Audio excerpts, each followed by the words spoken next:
Hi, everybody, and welcome to this week's edition of Straight Talk, sponsored by Darley and Inglis. Today, we reflect on the Inglis Classic Sale with Sebastian Hutch and trainer Calvin McEvoy, the man who signed for the sales top lot. In racing, new Racing Victoria board members, sustainability at the heart of the WA Racing Review, a Hobart Cup distance debacle, and the ATC's Championship Act is canned after 24 hours. And in wagering, Tabcorp could be moving to the B2B space, with a Merman acquisition of Betmakers and the Super Bowl a big winner for prediction markets. Tim, you've been in Sydney for the large part of the week at the Inglis Classic Sale. I think that everybody in terms of Inglis would be pretty happy with how things went. Obviously strong results, good clearance. I think the third biggest aggregate for this sale on record. Look, we'll talk more specifically about the Inglis Magic Millions sort of dichotomy in a minute, but I guess, there is really a sense in this market at the moment, there's some confidence from a buying perspective that they're willing to invest. Yeah, look, so trade was up sort of 3 million year on year, which is a good result because the market still is tricky, particularly sort of probably the bottom half of what Classic operates in. That, as Sebastian sort of said during the week, that 0 to 80,000 or $100,000 is still difficult. People, as we've discussed all year in the last probably 2 or 3 years, people that want to buy a share in a horse, or more, greater proportion of them are prepared to go, I'd rather have 5 or 10%, an expensive horse rather than, 20 and 30 and 40% of a cheaper one. And training fees have probably got something to do with that. But there's also the micro syndicators, people, a few $100s and they get to race horses that are, $500,000 plus. We saw that at Magic Millions with my racehorse, and spending up to 800,000, I think it was, on an Animo and different things. So the market's changed, but Classic's still able to turn over an extra 3 million year on year. And what I took out of it, that bottom end of the market, it's probably the country trainers or the smaller trainers that need to, and this will come up certainly in Tasmania, particularly Bren in a couple of weeks, is the tried horse market's easy sell, buy a horse, get to the races in, even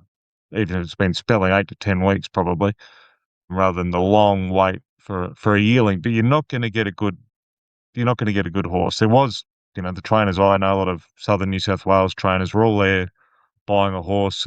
I'll use Kim Davis as an example. A few years ago, he bought a Hellbent. Kenny Hell's a good open handicap sprinter. Then he went back and he's got Autumn Break, who was unlucky in the highway on Saturday, and very promising horse. And he went back and I think he spent 70,000 on a yearling. Gratz Vella spent 80 for that hope of getting a good horse, and Gratz had a 2-year-old winner, the previous week that looks spoiled too hard. It looks quite promising. So yeah, it is. I think people are filtering back, but there's just probably not as much competition as some of the breeders would like on those horses. But I think for my reckoning, it's taken a turn back where people want to have a chance of having a good horse.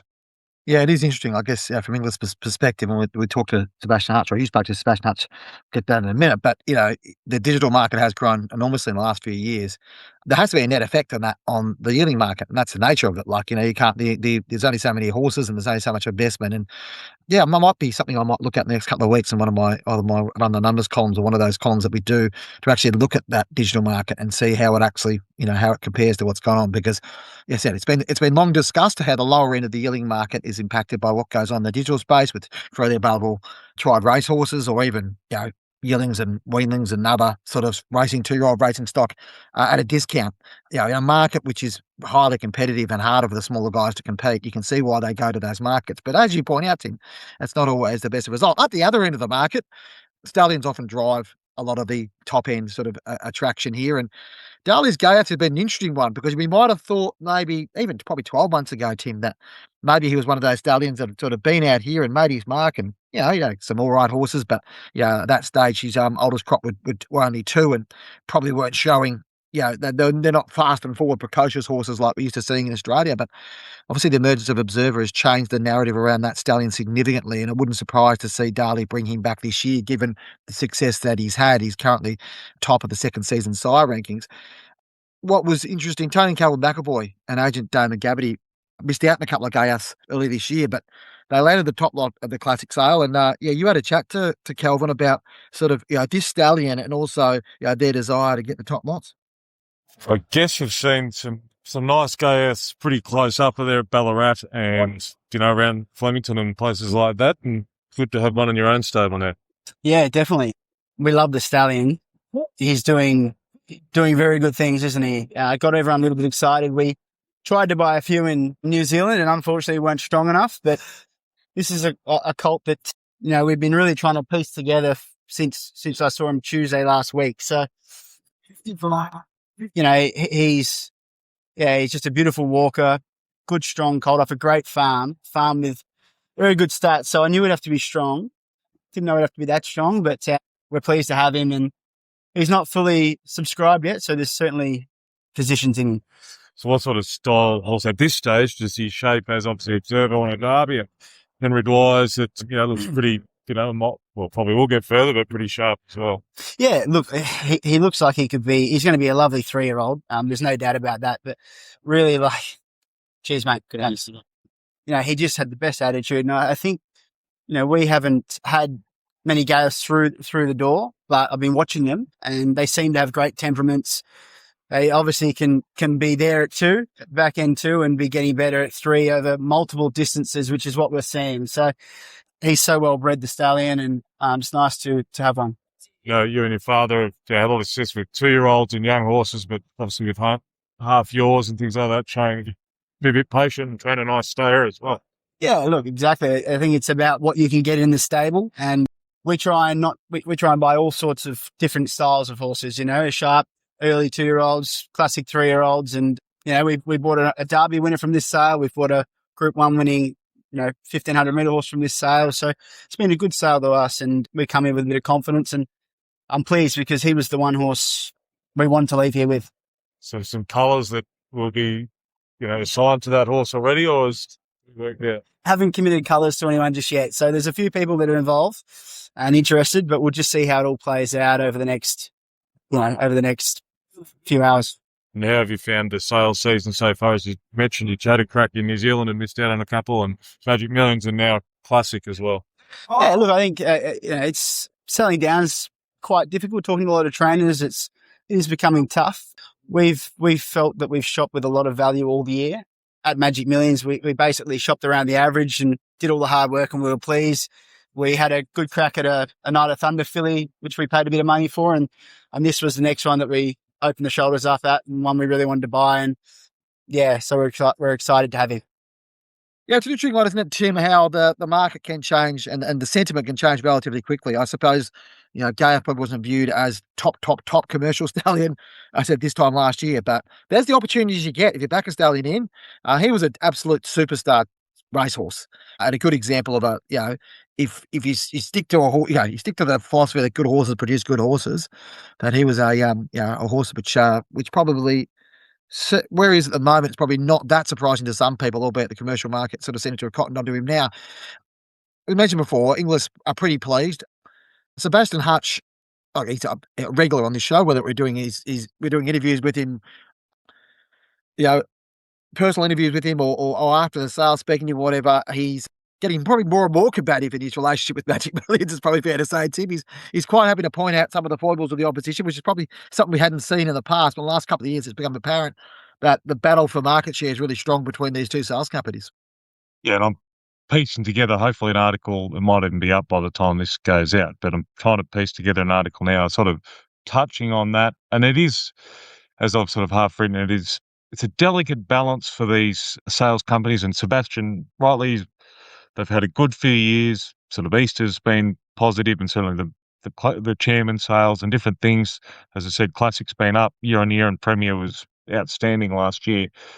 To drive really hammer home in comparison to Magic Millions, and he's been very direct about that. But it's also not that simple, I don't think, for Magic Millions. January is clearly their main sale, obviously, and it's a balance. It may be a victim of its own success a bit like Easter, where median's 200,000. That's a lot of money. Average sort of closer to 250 or 280 at times. it's a victim of its own success, and people go, well, I'm not going there because it's too hard. And, again, that bottom end of the market is difficult even at that level. So they cut back their book one catalogue by 40 lots, and they had sort of a higher number of withdrawals. And Sebastian was clearly pointing out that the amount of the gross turnover, which is what they get paid on, sales commissions, fair enough. But I don't think it's that simple. They could catalogue more horses, certainly in book one, and then, maybe upset the clearance rate falls.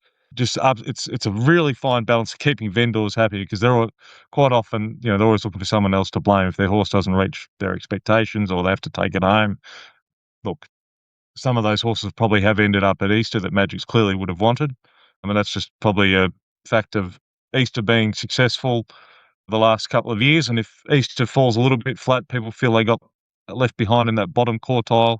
Maybe that swings back to Magic's the year after. It's just the way it works. It's up and down. And Sebastian's in the box seat at the moment, and good luck to him.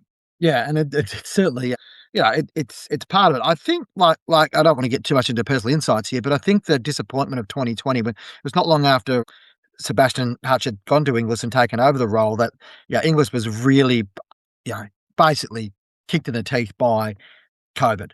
That Magic Millions got to run their sale without interruption. Inglis's Easter sale was completely split apart. It caused all sorts of issues and probably took a little while to sort of piece those back together.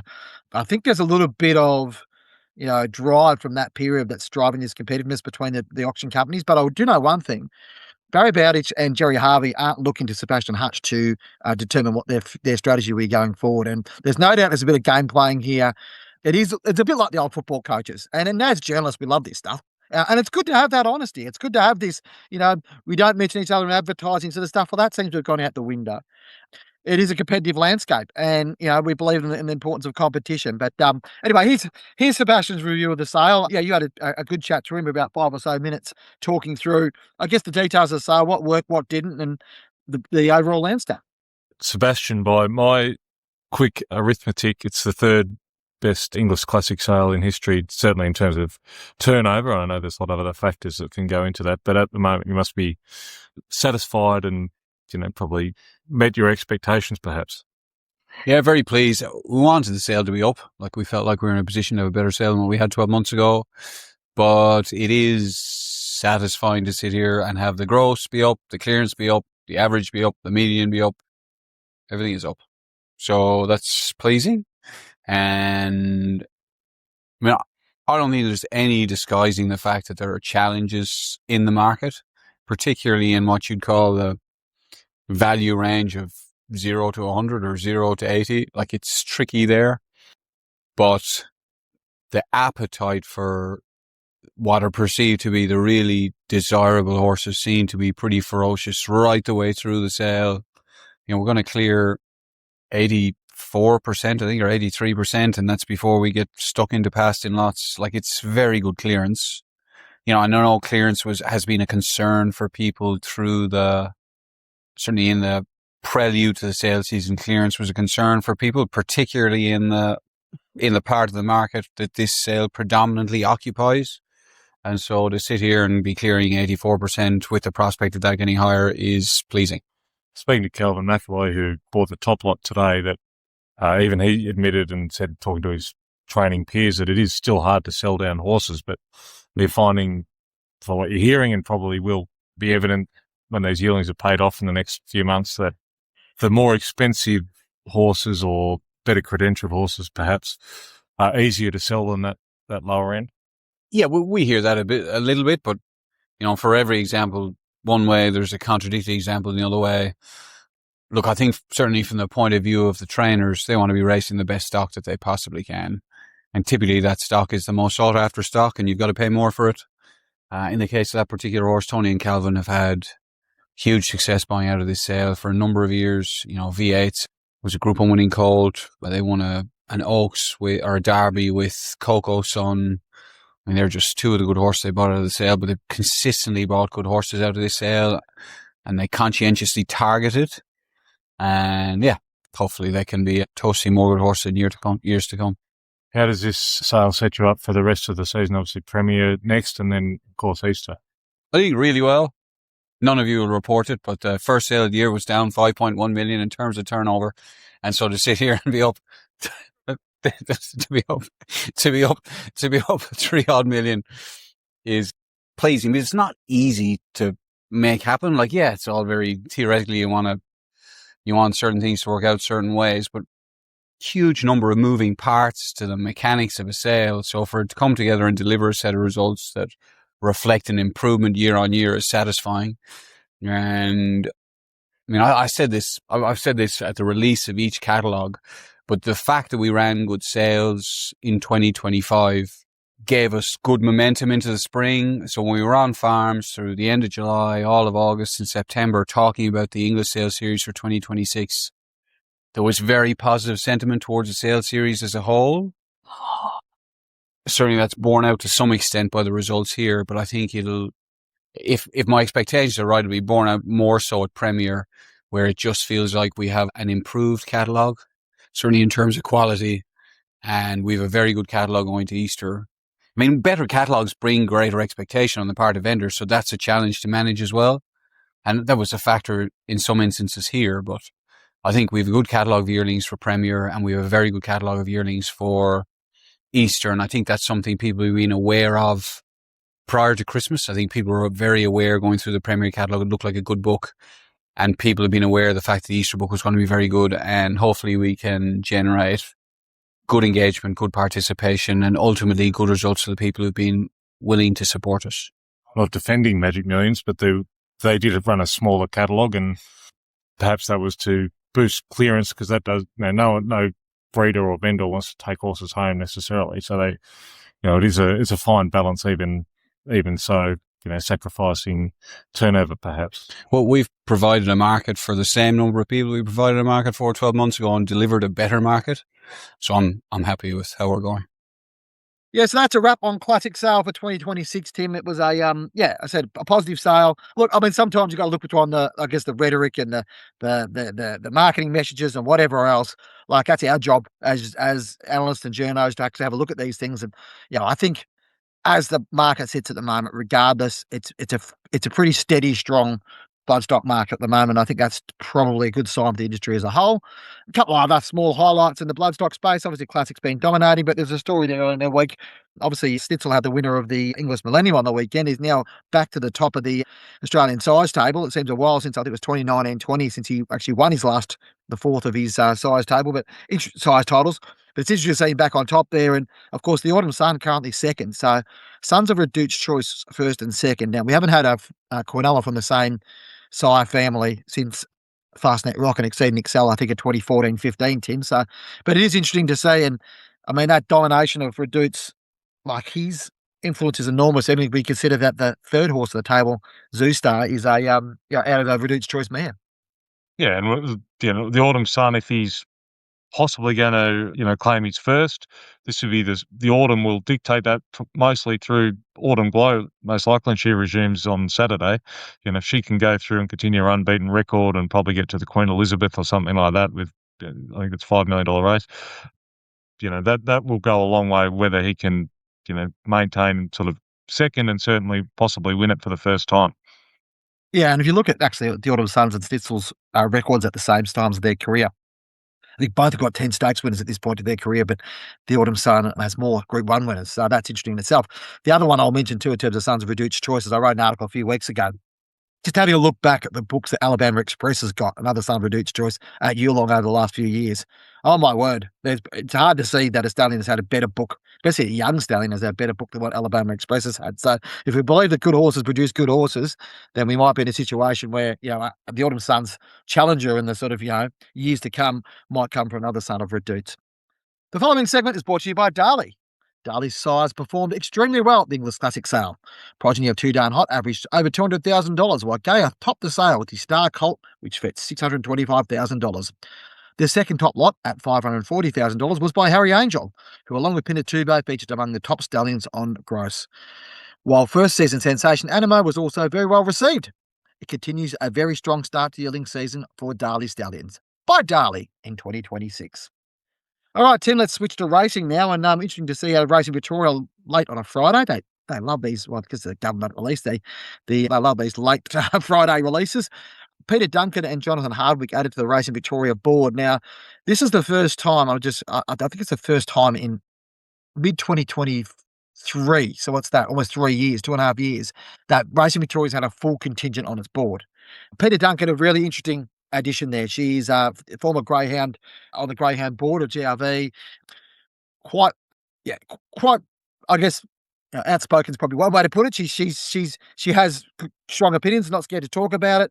She's very well credentialed in the space. It'd be interesting to see how she goes. I know less about Jonathan Hardwick, but it's interesting how Racing Victoria now building up that board to have a bit more depth and diversity about it in terms of the skill set that's behind it, and probably puts them in a stronger position going forward.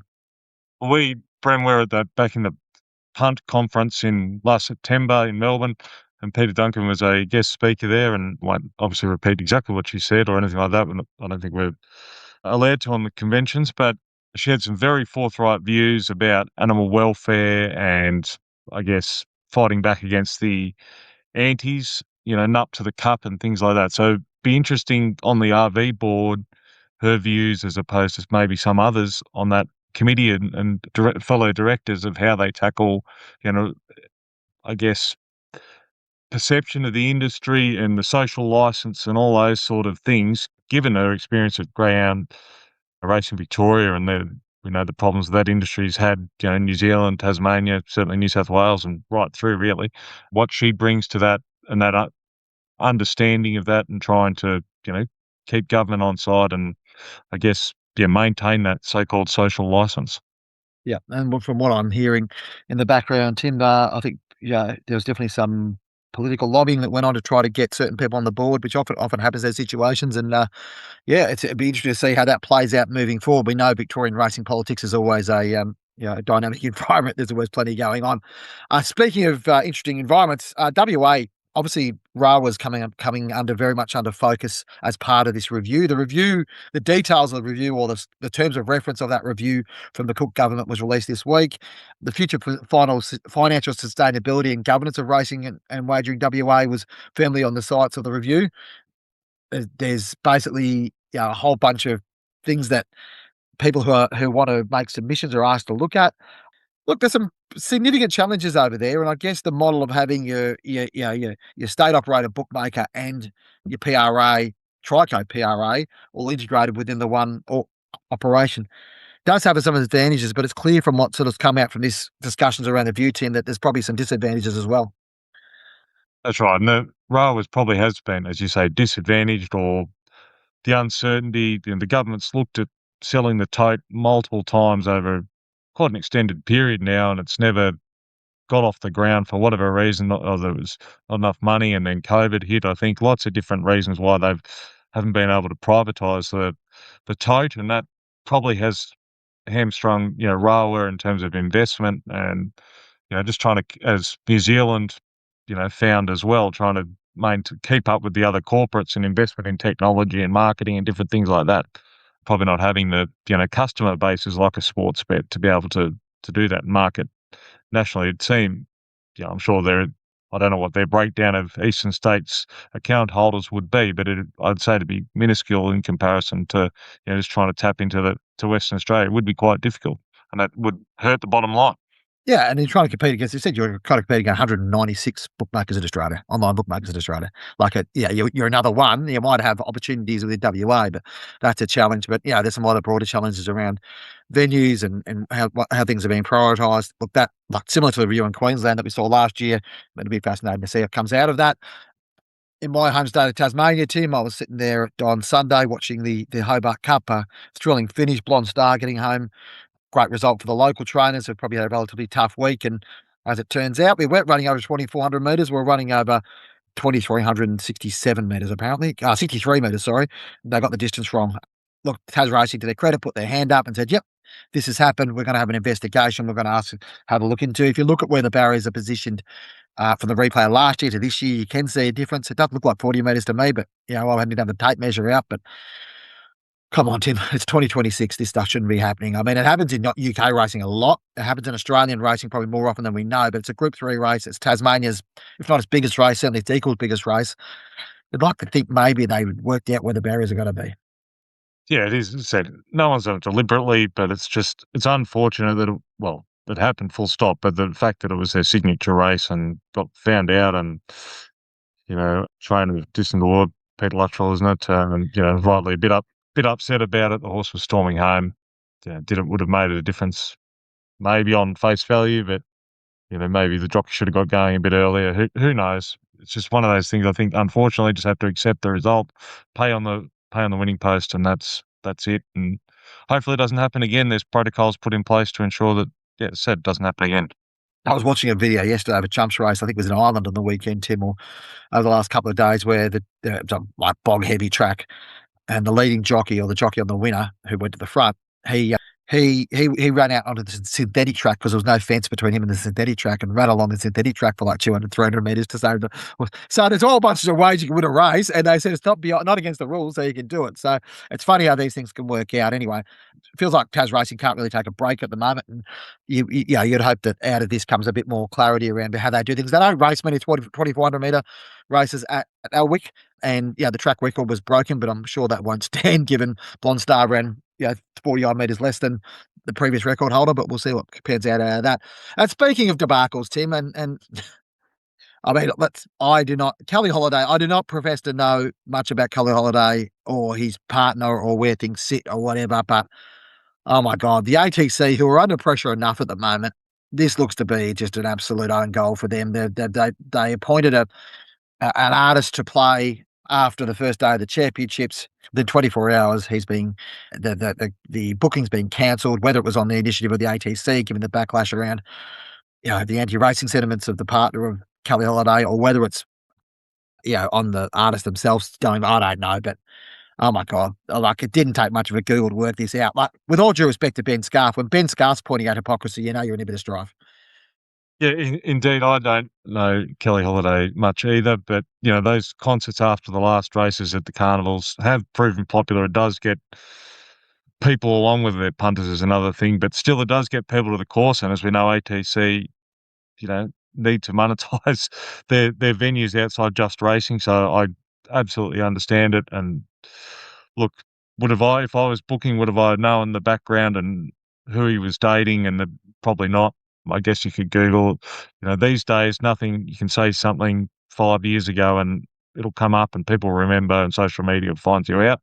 That's what happened. I'd say, it is embarrassing, but the right decision's probably been made that he stepped away and won't be performing. They can find someone else. It's not on the eve of it's not like 2 days before the grand final, for instance, or something. They can find an alternative, maybe run with any publicity is good publicity sort of thing. But anyway, whoever made the decision will do a bit more due diligence next time, put it that way. Yeah, I mean, I'm just as a bit of an aside and an old man remark, I'm not too sure about, I could see you pay enormous amount of money for artists or whatever else, but I was standing down the lawn at the Hobart Cup on Sunday after the thing, and it was a local DJ, just playing some tunes, and everybody's having a great time or whatever else. I'm not too sure anybody was name checking who the DJ was or whatever, but I was standing next to a relatively senior wagering executive who said, "How good's this?" He goes, "Racing's great like this. We need to embrace this a bit more." And I think that's great. I'm not too sure whether the celebrity element adds to it or whatever else may be attractive for people to races, but I don't think the good folks at Elwick on Sunday really gave a hoot. They'd had a few drinks. They'd wanted to have a bit of a dance. Everybody said they're having a good time, and perhaps racing could simplify some of those things. But anyway, that's probably an old man comment. I'll leave that alone for now. Moving on to wagering now, Tim, and Tabcorp making a move on Betmakers. Well, reportedly, this was reported in the Australian Financial Review this week. Betmakers went into a trading halt. Probably going to learn today what that trading halt means. It could be a takeover by Tabcorp. Interesting move if it is. Probably the biggest move in the Gil McLachlan era. Betmakers market cap's currently around $250 million. Obviously, we've spoken a bit about Gil McLachlan sort of repairing things at Tabcorp and working through things. Now got a market cap of over $2 billion. Share price has doubled since the rebound, since Gil's been in charge. Yeah, it's an interesting one from this perspective. Obviously, they've got a whole bunch of products. Betmakers are mainly B2B, I suppose, in that space. They operate providing technology products for each other, for other people on the market. One of those includes a global tote product, which is kind of interesting from the perspective of where Tab sits and whether they see value in that. Tab have got their half-yearly announcement in a couple of weeks. It'd be interesting to see what comes out of that. We'll endeavour to get a chat with someone from Tab around that. But interesting spaces. They've also copped a $150,000 fine this morning from ACMA for breaching live play and betting laws. Tabcorp. So yeah, I think Gill's learning that it's a dynamic and busy environment, the wagering space. If you don't move, Tim, you're standing still, then you're going backwards, aren't you? Well, it's probably just like punting. You're hero 1 minute, and you've done your money the next. It's just up and down, just trying to keep your head above water. What I think's interesting, if this goes ahead, is this obviously Betmakers do the trading and manage a lot of the white label corporate bookies. If there's as we say, there's probably 100 plus now. They don't have the whole market, but they've got a lot of them. Whether those corporates are sort of would be happy that Tabcorp has access to that information and data and potentially customer information, and whether that helps the other providers like the Punters, Techs, and a few others out there that also sort of compete in that space. Whether we see a change in dynamic there, I guess maybe that's not why they're buying it. That's maybe, as you say, the global tote and things like that might be of more appeal, and possibly the trading tools and stuff like that they could maybe cut costs internally. Yeah, as you say, it'd be very interesting once the announcement's made to see what is actually playing out and what they intend to do. Yeah, it's all conjecture at the moment. We don't know whether it's true or not. There's a strong, the Jungle Drums are betting for that one, and it would be an interesting space. The other one is, you talk about the dynamic nature of the wagering environment. Probably a couple of years ago on Super Bowl day, when we were saying how big the American wagering industry was going, and how, like, FanDuel and DraftKings were dominating, and it was, Super Bowl's obviously the peak of the American gambling season. Fascinating this year that Kalshi surpassed, which is a prediction market platform, surpassed $1 billion in trading on the Super Bowl. That's prediction market. Polling markets also had a big time as well, big growth as well. I think 2,700% growth year on year for Kelshi. There's an article up in the Straight. I urge you to read it about this prediction market space. And I don't, it's probably not somebody getting into the nuances here, but the fact that it has created a whole sort of different way of approaching betting in America, and it's a very American sort of trading mentality, but whereby like $100 million of that $1 billion was spent on what Bad Bunny's first song would be at the halftime, halftime of the Super Bowl. And there's all sorts of other things. There's also questions around what constitutes insider trading, because you can pretty much bet on anything. I mean, this is I remember when Betfair came out 15 years ago, and everybody was 20 years ago now, and everybody was saying, oh, this is what's going to happen, and all these things are going to happen. And none of those things really eventuate, especially with Betfair in Australia, in terms of people being able to lay results and whatever else. But the good old US of A, they do a Wild West environment better than most other people, given they probably invented the Wild West. And it's I don't want to use a word that I think's overused these days, but it's a bit wild what's going on there. The fact you can bet one result and lay it on another result, and all the things that can go on. There's a whole bunch of examples in that article. I urge you to check it out. But it'd be interesting to see whether that prediction market actually will have applications in Australia. At the moment, it's technically being ruled illegal under both ASIC and ACMA, but these are big companies, and if they see opportunities in the Australian market, they'll look to push into it. So I'm not too sure if you or I want to be getting to that space, Tim. I don't know if Wagga on a Wednesday or Hobart on a Sunday will be a place for the prediction markets, but always interested to see new developments, isn't it? Well, Bren, it's just hard enough to get on these days. You sit at the pub and the power goes out just before you've got a good thing and a wad of cash to get on, and the power goes out at the pub at the Warwick on Saturday before the Classic Sale. Some people are born unlucky, and I think that's me. Anyway, of course the horse won, but anyway, play on. That's the game. Things go wrong. You try to bet in cash, and anyway, I'll get over it. Move on. But that's my rant for the week. If we're on social media, it'd be put forward as a conspiracy. Tabcorp trying to bring down the T-Row, train of betting investment. Thanks for joining us on Straight Talk, brought to you by our fabulous sponsors, Stallion Inglis. Don't forget to give us a rating wherever you're listening to our podcast, and be sure to subscribe. Send us an email at editor@thestraight.com.au. Let us know what you want us to talk about, and don't forget, please become a subscriber of The Straight. Currently $19 a month, $199 a year. Well worth your investment to access all our quality articles that Tim, I, Warwick, and all the others create in order for you to read. And we'll talk to you again next week, and thanks for your time.